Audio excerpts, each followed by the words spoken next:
Dear students, good morning to all. इससे पहले वाले वीडियो में हमने रिएक्शन मैकेनिज्म क्या होती है और इंटरमीडिएट्स के बारे में स्टडी की है। तो इंटरमीडिएट्स के आगे आज हम इस वीडियो में अध्ययन करेंगे। तो इससे पहले हमने कार्बोकेटाइन मध्यवर्ती के बारे में अध्ययन किया है। आज नेक्स्ट इंटरमीडिएट या मध्यवर्ती है कार्बेनाइन या कार्ब ऋणायन। तो सबसे पहले देखें कार्ब ऋणायन की डेफिनेशन क्या होगी। तो ऐसी स्पीसीज जिसमें कार्बन परमाणु पर नेगेटिव चार्ज हो, कार्बन और उसके ऊपर नेगेटिव चार्ज आ जाए, उस इंटरमीडिएट को कार्ब ऋणायन या कार्बेनाइन कहा जाता है। अब कार्बेनाइन जैसे कार्बोकेटाइन पढ़ा हमने, सेम एज इट इज उसी तरह से उसका रिवर्स हम करते जाएंगे। अब हमने देखा था कि कार्बोकेटाइन का फॉर्मेशन किस तरह से होता है कि जब कार्बन उच्च विद्युत ऋणी से जुड़ा हो तब बॉन्ड के इलेक्ट्रॉन उच्च विद्युत ऋणी की तरफ चले जाते हैं, जिससे कार्बन पर क्या आ जाता है, पॉजिटिव चार्ज। अब कार्बेनाइन में कार्बन पर क्या होगा, नेगेटिव चार्ज। तो जब कार्बन कम विद्युत ऋणी से जुड़ा हो या लेस इलेक्ट्रोनेगेटिव एटम से जुड़ा हो, उस स्थिति में हेट्रोलाइटिक क्लीवेज से कार्ब ऋणायन का फॉर्मेशन होगा। देखें इसमें कार्बन और क्या जुड़ रहे हैं, वाई से रिप्रेजेंट किया है। तो बॉन्ड के इलेक्ट्रॉन, कार्बन की इलेक्ट्रोनेगेटिविटी ज़्यादा है तो ये कार्बन की तरफ ट्रांसफ़र होंगे, जिससे कार्बन पर आएगा नेगेटिव चार्ज और वाई पर क्या होगा, पॉजिटिव चार्ज, और इस फॉर्मेशन हो जाएगा कार्बेनाइन। अब हैं इसके करेक्टर ऑफ कार्बेनाइंस। जैसा हमने कार्बोकेटाइन में पढ़ा एज इट इज। जो कार्बोकेटाइन में क्या था, धनावेशित कार्बन, तो कार्बेनाइन में क्या होगा, ऋणावेशित कार्बन, जिसके ऊपर क्या हो, नेगेटिव चार्ज। इसकी वैलेंसी भी क्या है, 3 इसके साथ बंद बने हुए, तो वैलेंसी 3, तो क्या लिख दिया, त्रिसंयोजी। इलेक्ट्रॉन कितने होंगे इसके पास, 4 इलेक्ट्रॉन पेयर या 8 इलेक्ट्रॉन युक्त स्पीसीज। इलेक्ट्रॉन धनी, इसके ऊपर नेगेटिव चार्ज है तो ये क्या होगी, इलेक्ट्रॉन रिच। और हम जानते हैं कि इलेक्ट्रॉन रिच जो स्पीसीज है वो न्यूक्लियोफाइल के रूप में बिहेव करती है, तो ये इलेक्ट्रॉन धनी है, अतः न्यूक्लियोफाइल की तरह बिहेव करेगी। हाइब्रिडाइजेशन क्या होगा, sp3 और स्ट्रक्चर हो जाएगी पिरामिडल, जो इसकी स्ट्रक्चर बना रखी है। नेक्स्ट है टाइप्स ऑफ कार्बेनाइन, इसके टाइप। जैसा हमने कार्बोकेटाइन में एज इट इज है, इसके 3 टाइप हैं, प्राइमरी, सेकेंडरी और tertiary.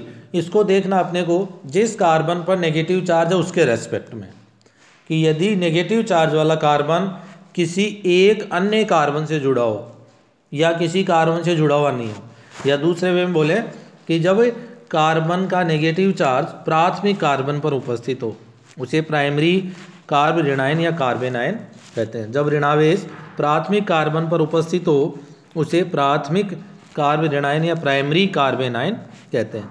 For example CH3 negative, CH3 CH2 पर क्या आ जाए, नेगेटिव। इसी तरह सेकेंड है सेकेंडरी कार्बेनाइन, जब ऋणावेश सेकेंडरी कार्बन पर प्रेजेंट हो या ऋणावेश वाला कार्बन 2 अन्य कार्बन से जुड़ा हो, उसे क्या नाम देंगे, सेकेंडरी कार्बेनाइन। इसका फॉर एग्जाम्पल CH नेगेटिव और दोनों तरफ क्या लगा दिया है, CH3। थर्ड है टर्सरी कार्बेनाइन, जब ऋणावेश टर्सरी कार्बन पर हो या कार्बन जिस पर नेगेटिव चार्ज है वो 3 अन्य कार्बन से जुड़ा हो, उसे नाम देंगे टर्सरी कार्ब ऋणायन। इसका ये एग्जाम्पल C नेगेटिव, इसके साथ 3 क्या जुड़े हुए हैं, CH3। इस तरह से ये होंगे टाइप्स ऑफ कार्बेनाइन। नेक्स्ट है फॉर्मेशन ऑफ कार्बेनाइन, इसका फॉर्मेशन किस तरह से होगा। तो फर्स्ट है बेस द्वारा हाइड्रोजन के एब्स्ट्रैक्शन या विलोपन से, मतलब रिएक्टेंट में साथ हम बेस डाल दें और बेस वहाँ से क्या, बेस की टेंडेंसी होती है H पॉजिटिव को एब्स्ट्रैक्ट करने की। तो जैसे हम यहाँ ले रहे हैं एसिटल्डिहाइड CH3CHO, इसको खोल कर लिख दिया HCH2CHO, इसकी रिएक्शन OH नेगेटिव से, तो इस H को एब्स्ट्रैक्ट करेगा, तो ये तो बन गया वाटर और ये CH2 नेगेटिव CHO, किसका फॉर्मेशन हो गया, कार्ब ऋणायन का। सेकेंड रिएक्शन लिखी है, 2 H है, O से नेगेटिव से यहाँ से लेगा H, ये बन गया वाटर और ये साइक्लिक कार्ब ऋणायन का फॉर्मेशन हो जाता है। नेक्स्ट है असंतृप्त यौगिकों से या अनसेचुरेटेड कंपाउंड से। RCH डबल बॉन्ड CH2, इसकी रिएक्शन, इसमें हम क्या डालें, न्यूक्लियोफाइल। तो जब बॉन्ड के इलेक्ट्रॉन किसी एक कार्बन की तरफ शिफ्ट हो जाए तो न्यूक्लियोफाइल कार्बन पर अटैक करेगा, तो ये जुड़ गया इसके साथ न्यूक्लियोफाइल, और कार्बन पर क्या आ जाता है, नेगेटिव चार्ज। इस तरह से फॉर्मेशन होता है कार्ब एनाइन का।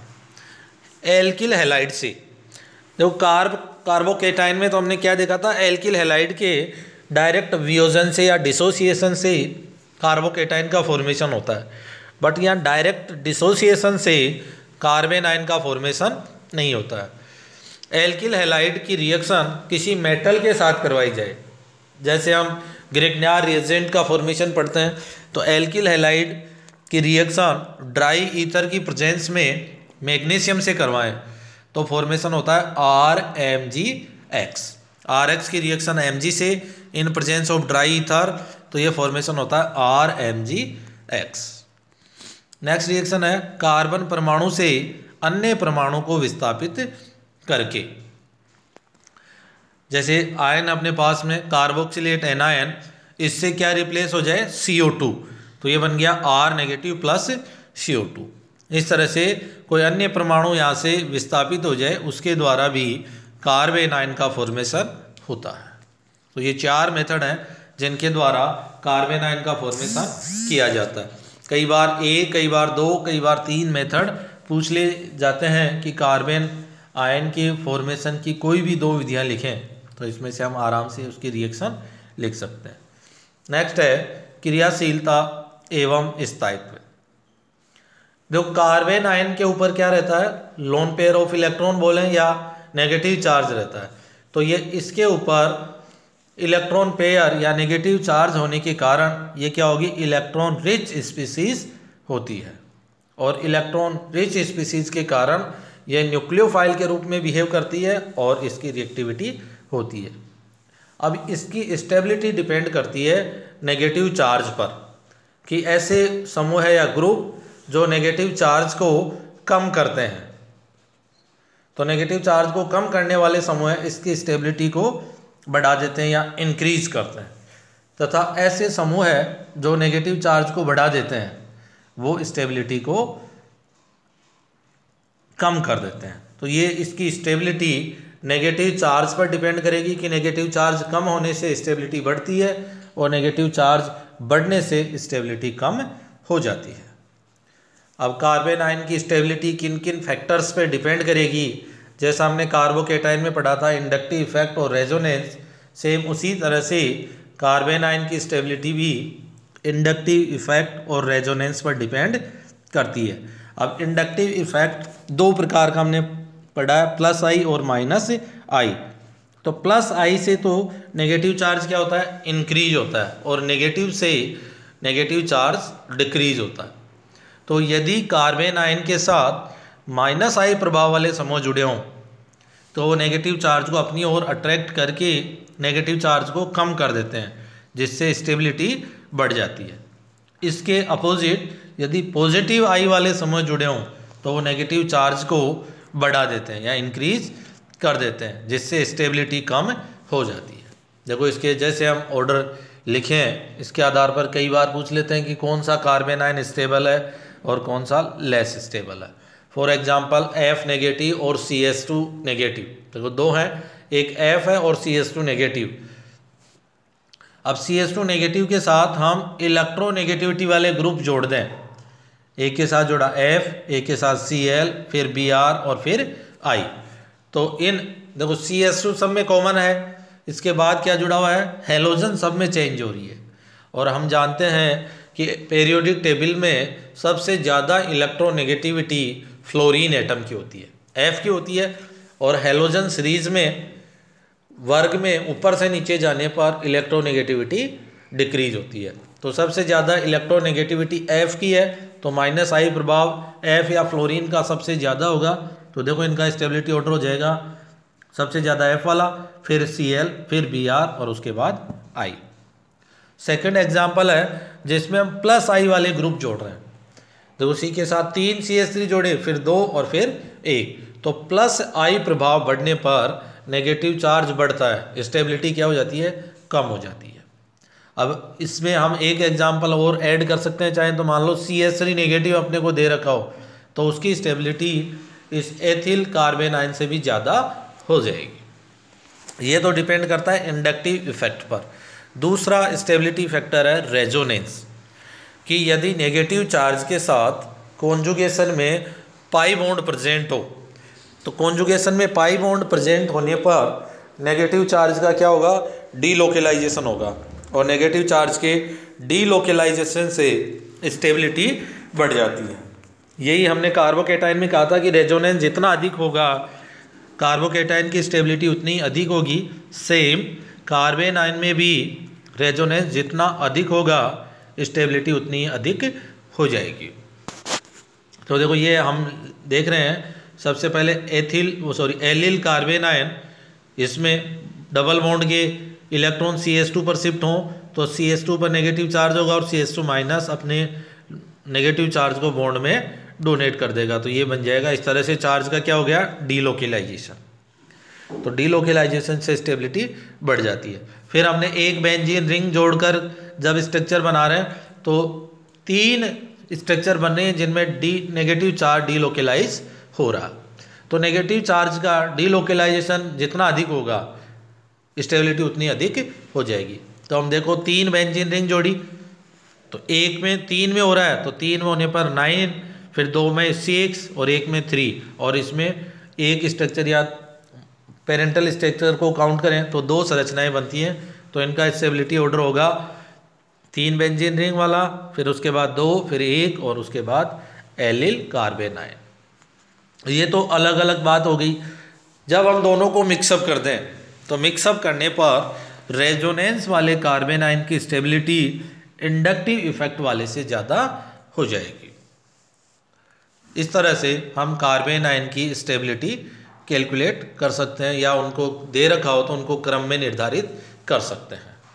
और थर्ड है हाइब्रिडाइजेशन पर इसकी स्टेबिलिटी डिपेंड करती है। देखो हाइब्रिडाइजेशन पर किस तरह से डिपेंड करेगी, हाइब्रिडाइजेशन के अकॉर्डिंग एस करैक्टर पर स्टेबिलिटी डिपेंड करती है, कि एस करैक्टर जितना अधिक होगा इलेक्ट्रोनेगेटिविटी क्या हो जाएगी, उतनी अधिक हो जाएगी, और इलेक्ट्रोनेगेटिविटी अधिक होने पर स्टेबिलिटी बढ़ती है और रिएक्टिविटी कम हो जाती है।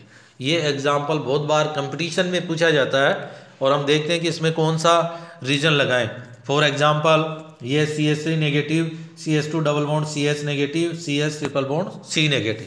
देखो सब में कार्बन के ऊपर नेगेटिव चार्ज है और अभी यहाँ पर न तो इंडक्टिव इफेक्ट लग रहा है नहीं रेजोनेंस। तो इस कंडीशन में यहाँ पर कौन सा इफेक्ट कार्य करेगा, एस करैक्टर का।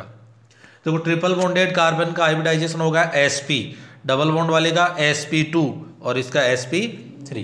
तो sp में s करैक्टर कितना होगा 50%, s और p दो ही है फैक्टर, तो परसेंटेज 100 में कैलकुलेट करते हैं तो यहाँ कितना हो जाएगा 50, sp2 में 33.3 और sp3 में 25%। तो s करैक्टर बढ़ने पर इलेक्ट्रोनेगेटिविटी बढ़ती है जिससे स्टेबिलिटी बढ़ जाती है।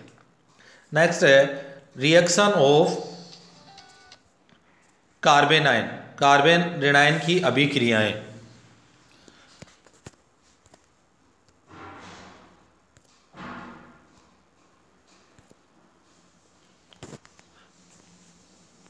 कार्बोरेनाइन की अभिक्रियाएं, देखो फर्स्ट है योगात्मक अभिक्रियाएं। योगात्मक में मतलब इसके ऊपर इलेक्ट्रॉन नेगेटिव चार्ज है तो इसके ऊपर किसका योग होगा, इलेक्ट्रोफाइल का।